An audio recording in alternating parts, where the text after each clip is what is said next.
करते समय भगवान विष्णु से वरदान मांगती है कि विष्णु जी, जब जब मेरा जन्म हो, जितनी बार जन्म हो, भगवान श्री शंकर के चरणों में अनुराग होना चाहिए। शायद इसीलिए कारण हिम गिरि गृह जाई, जनमी पार्वती तन पाई। शायद इसी कारण से सती जी जो है वो पार्वती के रूप में राजा हिमाचल के यहाँ जन्म। भगवान विष्णु ने संकेत रूप में पूछा होगा कि सती, पति के रूप में तो तू भगवान शंकर को जन्म जन्मांतर के लिए चाह रही है, पिता के बारे में क्या ख्याल है? क्या पिता यही दक्ष रहना चाहिए जन्म जन्मांतर? तो सती जी कहती नहीं, पति के रूप में तो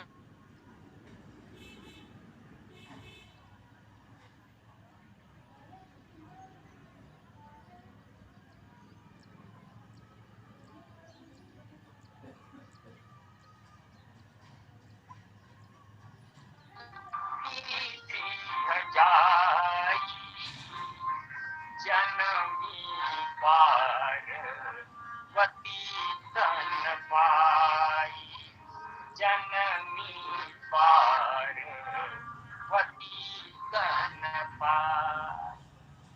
भगवान शंकर सती जी के द्वारा भगवान श्री राम की परीक्षा लेने से नाराज नहीं है, ध्यान देंगे। ना ही सती जी द्वारा झूठ बोलने से दुखी है भगवान शंकर। आप कहेंगे तो क्यों दुखी है? देखिए, चाहे रीझ करके भगवान शंकर ने कहा हो, चाहे खींच करके कहा हो, भगवान शंकर ने स्वयं कहा है कि जो तुम्हारे मन अति संदेह सती तो की न जाई परीक्षा ले। स्वयं भगवान शंकर ने आदेश दिया है, चाहे खींच करके दिया हो, चाहे रीच करके दिया हो, यदि तुम्हारे मन में संदेह है तब तो रहने दो, लेकिन अति संदेह हो तो जाकर के परीक्षा ले। तो सती द्वारा भगवान श्री राम के परीक्षा लेने से भगवान शंकर उतना दुखी नाराज नहीं। और दूसरा, सती जी झूठ बोल गई। क्या भगवान शंकर सती जी झूठ बोलने से दुखी है? तुलसीदास जी कहते हैं क्यों कि झूठ सती नहीं बोलना चाहती थी। सती जी के मन में आया ही नहीं था कि झूठ मैं बोलूं, लेकिन किसी ने जबरदस्ती सती जी से झूठ बुलाया है। किसने बुलवाया सती जी से झूठ? भगवान शंकर क्या करते हैं?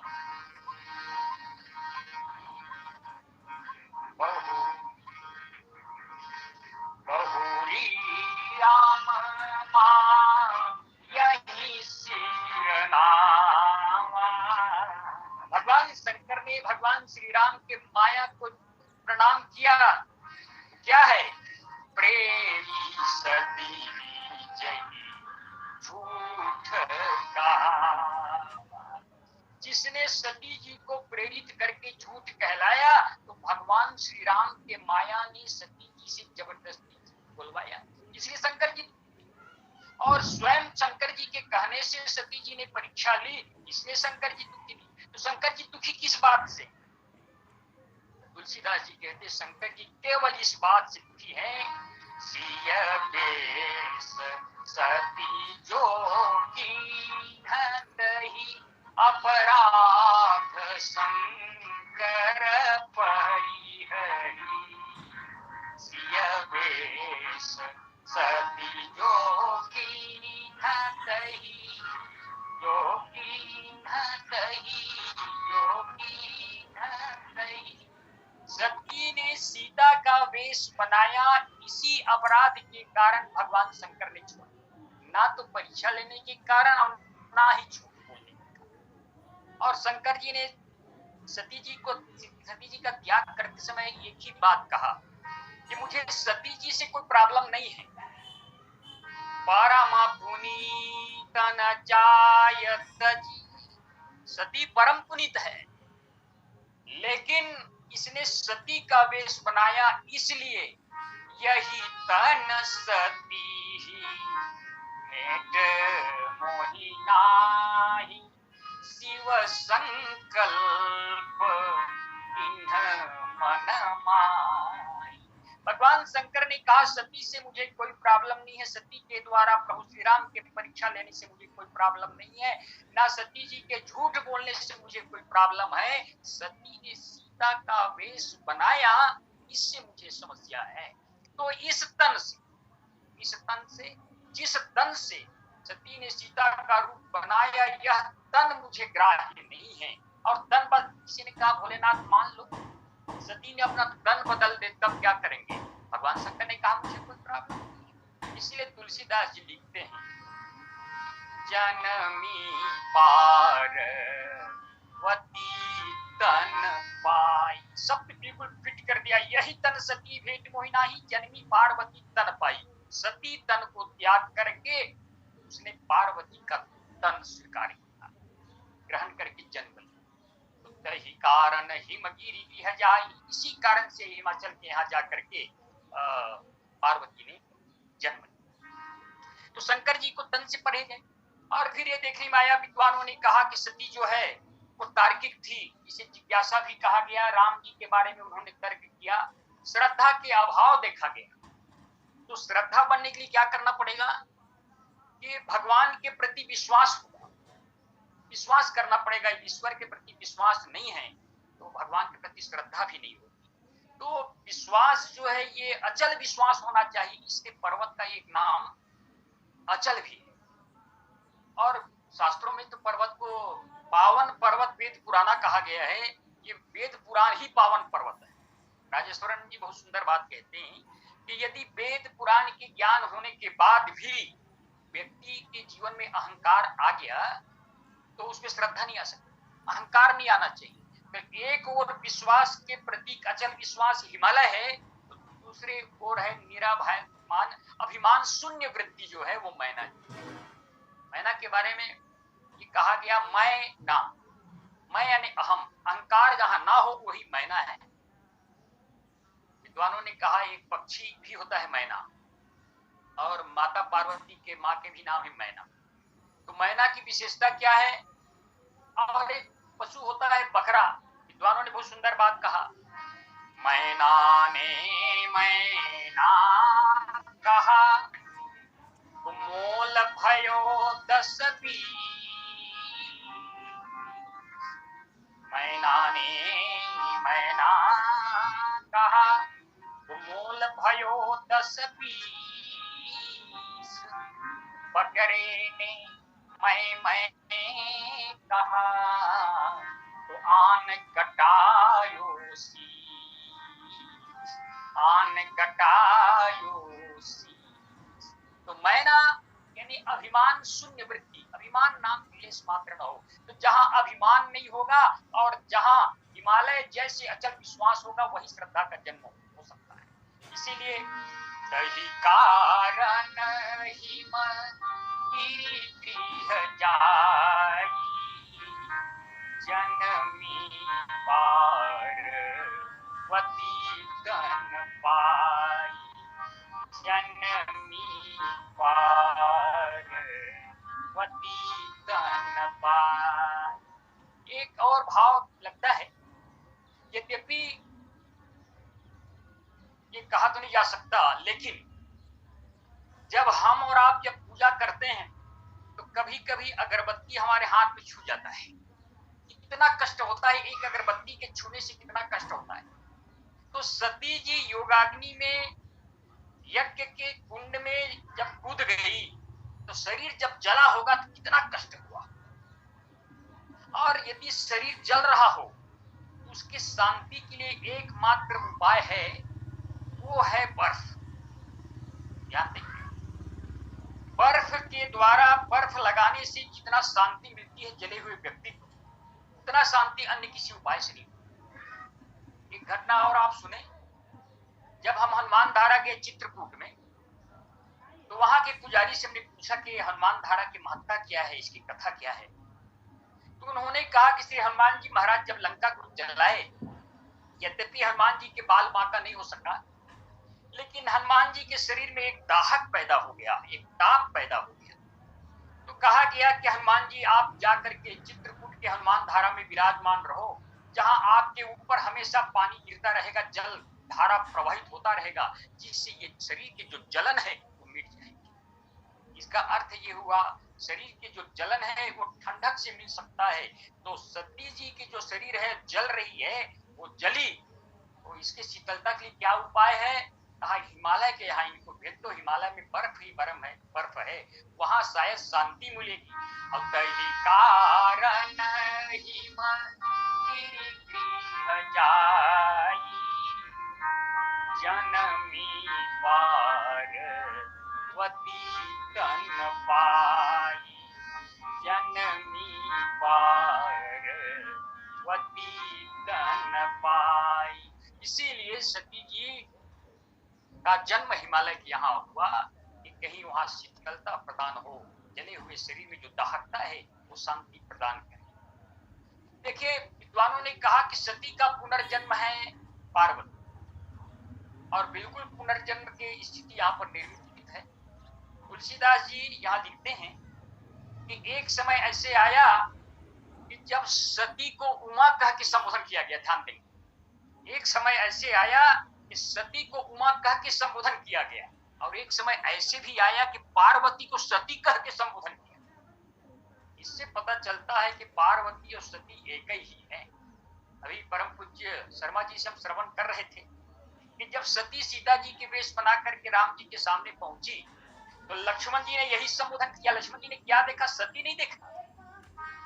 लक्ष्मण दीख उमा कृत वेशा, चितकित भये कह भयमु विषेका। सती को लक्ष्मण जी ने उमा के रूप में देखा, पार्वती के रूप में, उसमें पार्वती दिखाई दिया उसको। और जब पार्वती बन गई तो उसमें सती रूप भी दिखाई देने लगा। भगवान शंकर कहते, कथा के बीच में कथा कह रहे हैं और एक बार भगवान शंकर के मुख से निकल गया, धन्य सती पावन मति तोरी, रघुपति चरण प्रीति नहीं थोरी। धन्य सती पावन मति तोरी, भगवान शंकर के मुख से वो पुराना नाम सती वाला नाम निकल गया। तो जो सती है वही पार्वती है, और जो पार्वती है वही सती है। सती का पुनर्जन्म है पार्वती के रूप में, क्योंकि जिस तन से भगवान शंकर को एलर्जी है कहा जाए, उस तन को चेंज करना है पार्वती के रूप में। इसलिए तुलसीदास जी ने लिखा, दही कारण हिम गृह जाई, और जनमी पार्वती तन पाई। पार्वती के रूप में सती का जन्म पुनर्जन्म हुआ। और तुलसीदास जी कहते हैं पार्वती का जब जन्म हुआ उससे पहले ये हिमाचल को, हिमालय पर्वत को कोई नहीं जानता, कोई नहीं जानता। इसका उतना शोभा नहीं था जितना शोभा पार्वती के जन्म होने के बाद हुआ। तुलसीदास जी ने यही लिखा, सोह शैल गिरिजा गृह आए, और जिमी जनु राम भगति के पाए। सोह शैल गिरिजा गृह आए, आज पर्वतराज सुशोभित हो रहा है, उसकी शोभा बढ़ गई है। बोले कैसे? जिमी जनु राम भगति के पाए। जैसे व्यक्ति की शोभा बढ़ जाती है भगवान की भक्ति पा जाने के कारण, भगवान की भक्ति मिलने से व्यक्ति का चमक बढ़ जाता है, उसकी शोभा बढ़ जाती है, वैसे ही आज शैलराज हिमालय का शोभा बढ़ गया। भगवान के भक्ति के बिना मनुष्य का जीवन क्रांतिहीन है, शोभाहीन है, लेकिन भगवान के भक्ति जीवन में कहीं आ जाए उसकी शोभा बढ़ जाए। एक प्रसंग आया, तुलसीदास जी वंदना प्रकरण में कह रहे थे कि मैं वानर भालुओं की चरण की वंदना करता हूं। इसी ने तुलसीदास जी महाराज से कहा कि महाराज, ये भालू और बंदरों की जो चरण है वो संसार में सबसे खराब चरण है। ये फावड़े जैसे, जिसको हम अपनी क्षेत्रीय भाषा में रापा बोलते हैं, ऐसे इनके चरण हैं जिनमें बड़े बड़े बाल उगे होते हैं, बड़े बड़े नाखून होते हैं। इनके चरण जो है ये प्रणम्य नहीं है, प्रणाम करने योग्य नहीं है, लेकिन आप क्यों प्रणाम कर रहे हैं? तुलसीदास जी ने कहा आप लोग सही बोल रहे हैं कि वानर भालुओं के चरण जो है बहुत अच्छे चरण नहीं है, फावड़ा जैसे रोम युक्त नाखून युक्त चरण है, लेकिन फिर भी मैं इनकी चरण की वंदना करता हूँ। बोले इनकी चरण की वंदना करने की जरूरत क्या है? तुलसीदास जी ने कहा इसलिए जरूरत है, वंदमु तीन के चरण सुहाए, वंदमु तीन के चरण सुहाए, अधम शरीर राम जी न पाए। अधम शरीर होते हुए श्री राम को पा लिया, भगवान को श्री राम को पाने वाले हर व्यक्ति मुझे प्रणम्य है। और हमारे भी मन में भाव आता है, जितने भी कथावाचक हैं, राम कथा कह रहे हैं, उनके प्रति अपार श्रद्धा के भाव आता है। यदि हम ऑनलाइन भी देख लेते हैं तो हमारा हृदय जो है गदगद हो जाता है। तो राम कथा से जुड़ने के कारण व्यक्ति का सम्मान होता है। तो आज शैलराज को कोई जानते नहीं थे, इतना शोभायमान नहीं था, लेकिन क्यों शोभायमान हो गया? बोले सोह शैल गिरिजा है, पार्वती के आने से आज शोभा बढ़ गया पर्वतराज का।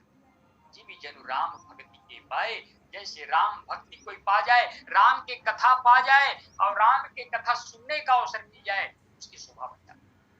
राम कथा कहने वाले का प्रति अपार श्रद्धा हो जाता है, एक परिवार जैसे लगने लगता है, मानस परिवार लगता है।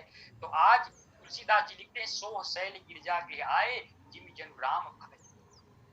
पार्वती का जन्म हुआ, हम आदरणीय शर्मा जी से कथा सुन रहे हैं, और जैसे ही पता चला नारद जी महाराज को, नारद जी महाराज को जैसे ही पता चला, तुलसीदास जी कहते हैं, नारद समान चार सब पाए, कौतुक गिरी कौतुक ही गृह सिधाए,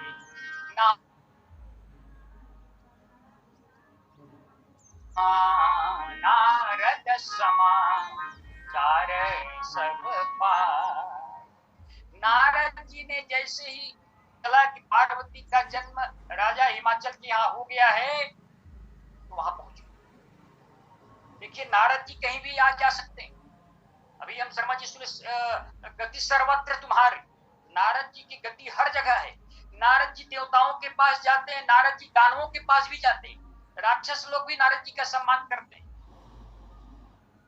परम पूज्य पवन दीवान जी कहते थे, नारद जी का सम्मान राक्षस लोग भी करते हैं, इसलिए करते हैं कि इतनी के बात है तेती मत कर देंगे।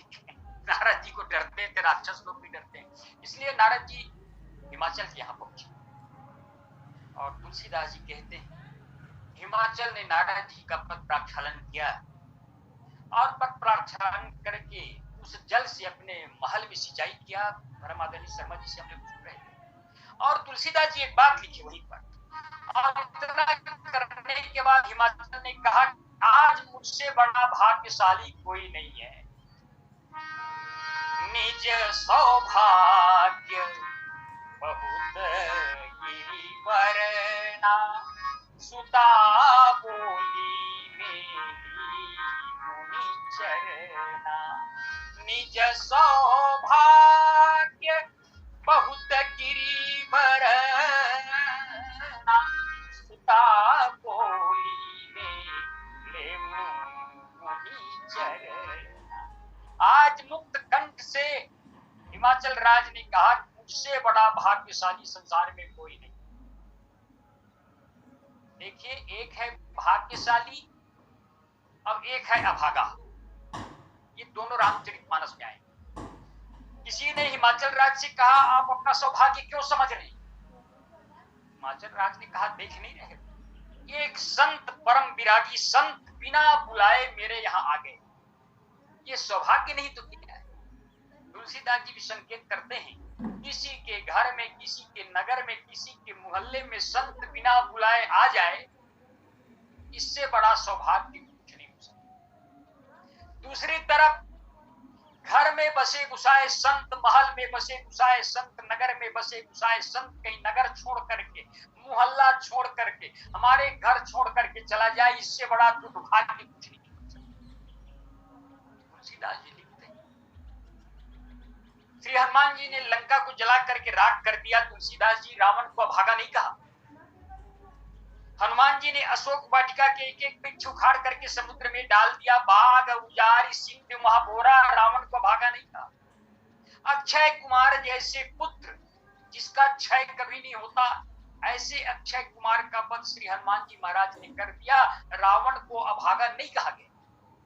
तो रावण को अभागा कब कहा गया? तुलसीदास जी कहते हैं, अरे रावण जब ही विभीषण त्यागा, रावण जब ही विभीषण त्यागा, तब भयमु विभो बिन तब ही अभा, भयमु विभो बिन तब ही अभा। जय क्षण विभीषण ने लंका को छोड़ करके राम जी की ओर प्रस्थान किया, तुलसीदास जी ने कहा अब ये अभागा है, अभी तक अभागा नहीं। तो अभागा कौन? जिसके नगर में बसे हुए संत, जिसके घर में बसे हुए संत घर छोड़ करके, नगर छोड़ करके चला जाए, इससे बड़ा कोई दुर्भाग्य नहीं। और जिसके घर में, जिसके मोहल्ले में, जिसके नगर में संत बिना बुलाए आ जाए, उससे बड़ा कोई सौभाग्य नहीं है। आज हिमाचल ने कहा कि मुझसे बड़ा सौभाग्यशाली कोई नहीं है। निज सौभाग्य बहुत गिरिवरना, सुता बोली मेली मुनि चरना, सुता बोली मेली चरना। आज हिमाचल ने कहा कि मुझसे बड़ा भाग्यशाली कोई नहीं है, बिना बुलाए एक संत मेरे भवन में आ गए हैं। सुता को बुला करके, पार्वती को बुलाकर, छोटी सी पार्वती को बुला करके मुनि नारद जी के चरणों में प्रणाम कराते हैं। इतना बड़ा सौभाग्य, सम्मान करते हैं, पद प्रक्षालन करते हैं, उनके प्रक्षालन के जल को पूरे सींचते हैं, दिव्य सिंहासन पर बैठाते हैं, इतना सम्मान करते हैं। और अपना सौभाग्य की बात है, तो सौभाग्य की बात यही है कि बिना बुलाए संत हमारे यहाँ आ जाए, ये सौभाग्य है। और बसे बुसाए संत जो है हमारे घर से, हमारे नगर से निकल जाए, वो दुर्भाग्य है। और दुर्भाग्य उससे भी ज्यादा है कि निकल जाए और निकाल दिया जाए, दोनों में अंतर है। संत निकला नहीं, संत को अपने नगर से निकाला गया, इससे बड़ा दुर्भाग्य क्या हो सकता है? रावण कहता है कि विभीषण लंका को छोड़ के चला गया। विभीषण कहता है कि मैं लंका छोड़कर नहीं चला गया, मुझे लात मारकर निकाल दिया गया। कौन सी बात हो सकती है? कुंभकर्ण ने कहा विभीषण तुम रावण को छोड़ के कैसे चले आए? विभीषण ने कहा कि भैया मैं छोड़ के नहीं आया, भैया रावण ने मुझे लात मार करके निकाल दिया। कुंभकर्ण ने कहा कुछ गलत बात बोले होगे, कुछ गलत मंत्रणा किए होगे, इसलिए तो लात मार के निकाला ना। विभीषण ने कहा नहीं, तात लात रावण मोहि मारा, कहत परम हित मंत्र विचार। परम हितकारी मंत्र कह रहा था, फिर भी मुझे निकाल। रावण ये कहता है करत राज लंका सठ त्यागी, कोई नहीं जाऊं रावण कहता है राज्य कर रहा था विभीषण और त्याग दिया। तुलसीदास जी कहते हैं रावण विभीषण ने नहीं त्यागा, तुमने त्याग दिया। रावण जब ही विभीषण त्यागा, भयऊ विभो तब बिना ऐश्वर्य का हो गया और आयुहीन। ये रावण ये आयु ही था विभीषण। एक कथा आप लोग सुने होंगे, एक राजा एक तोता रखा था और तोता में उसका प्राण बसा हुआ था। अन्य राजा लोग जितना भी राजा को मारते, राजा मर ही नहीं रहा था।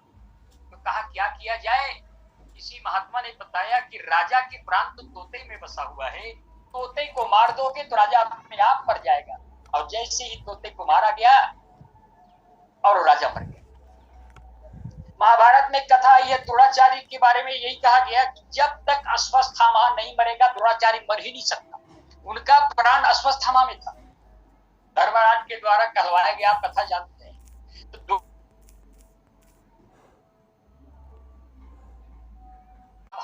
काल बसतो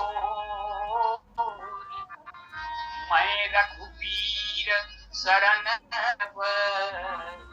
जाऊं देहूं जनि कोई अस कही चला विभीषण जबहि तब आयुहीन भय निशिचर तवै। सभी राक्षसों का उम्र अवर्दा आयु एज था विभीषण, और विभीषण जैसे ही चला आयुहीन भय निश्चर तवै। तो वही निवेदन कर रहा था कि संत के घर में आगमन होना सबसे बड़ा सौभाग्य है, और संत के घर से चला जाना ये सबसे बड़ा दुर्भाग्य है। और उससे बड़ा दुर्भाग्य है कि रहे बसे संत को घर से निकाल देना, नगर से निकाल देना, इससे बड़ा कोई दुर्भाग्य नहीं है। और यदि हम चारित्रिक दृष्टिकोण से देखें तो शायद विभीषण रहता। किसी विद्वान ने कहा जब रावण मरने लगा तो रावण के पास जाकर के लक्ष्मण जी ने पूछा कि दशानन ये बताओ, सर्व समर्थवान होते हुए जाति में आप बड़े हैं, बल में बड़े हैं, धन में हमसे बड़े हैं, सब प्रकार के व्यवस्था होने के बावजूद भी हम राम जी जीत गए और तुम हार क्यों गए। तो रावण ने तो कई तर्क दिया, लेकिन एक तर्क रावण ने बहुत सुंदर दिया। कहा कि राम का भाई राम के साथ में था और मेरा भाई मुझे छोड़ करके इन वक्त में चला गया, इसलिए मैं हार। तो विभीषण जो है रावण का प्राण है, मेरा भाई मुझे छोड़कर चला गया। रावण जब ही विभीषण त्यागा भयऊ विभो तब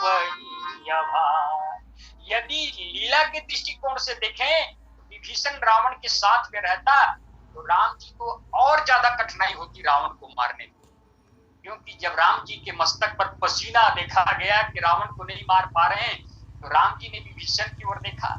विभीषण ने ही उपाय बताया ना, प्रभु अरे नाभि कुंड पीयूष पसया के और नाथ जियत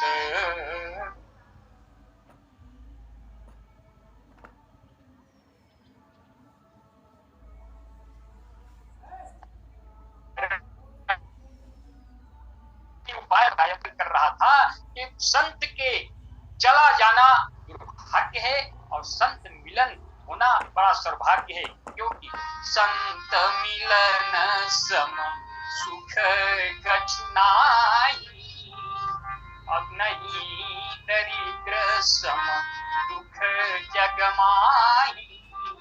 तो निज सौभाग्य बहुत गिरी परना और सुता बोली मेली मुनि चरना।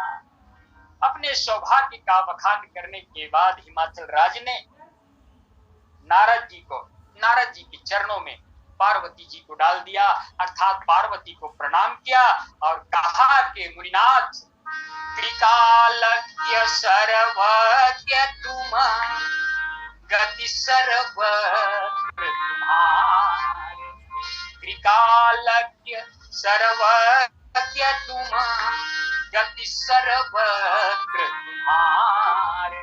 कहूँ सुता के दोष गुण कहूँ सुता के, दोष गुण मुनिवर हृदय विचार, मुनिवर हृदय विचार। पार्वती के द्वारा प्रणाम कराने के बाद हिमाचल ने कहा कि हे मुनिदेव, आप त्रिकालज्ञ हैं, तीनों काल की आपको जानकारी है, भूत वर्तमान और भविष्य, और गति सर्वत्र तुम्हारे, और तुम्हारा सब जगह आना जाना है। तो कहूँ सुता के दोष गुण, हमारी पुत्री पार्वती के जो गुण हैं, जो दोष है, इनको बताने का कृपा। देखिए ज्योतिषी जो होता है वो गुण दोष को बता देते हैं।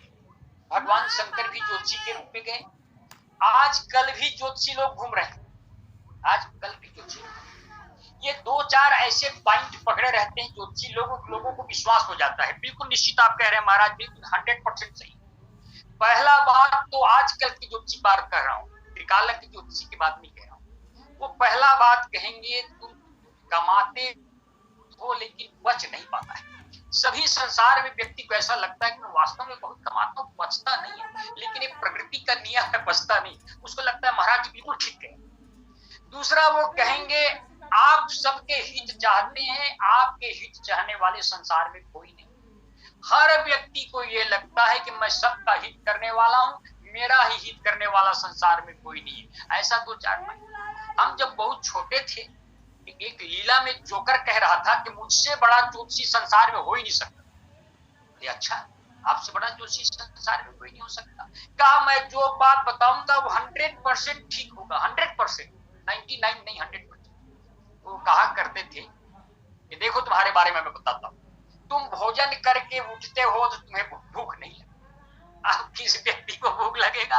भोजन करके उठेगा, किसी को भूख लगेगा नहीं। और दूसरा कहता था कि तुम सो के उठते हो तो तुम्हें नींद नहीं आती। अरे सो के अभी अभी उठा है, कहाँ नींद आए? तो इस टाइप के जो पॉइंट होते हैं। लेकिन यहाँ जो नारद जी है, कृपालज्ञ सर्वज्ञ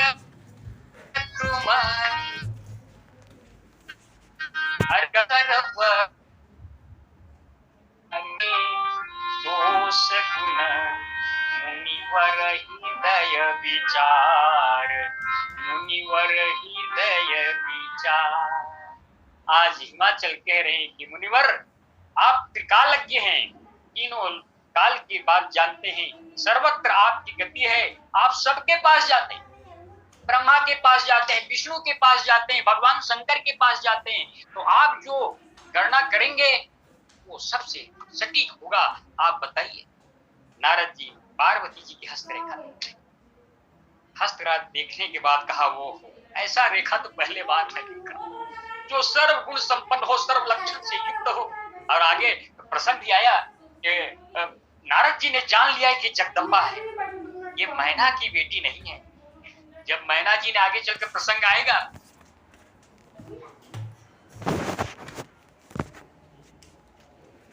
नारद जी ने कहा कि मैना बेकार बात कर रही हो, किसकी शादी की बात कर रही हो? मैना ने अपनी बेटी पार्वती की। नारद जी ने कहा बताओ किसने कह दिया ये पार्वती तुम्हारी बेटी? मैना ने कहा तब किसकी बेटी है महाराज? कहा तुम्हारी बेटी कहला रही है।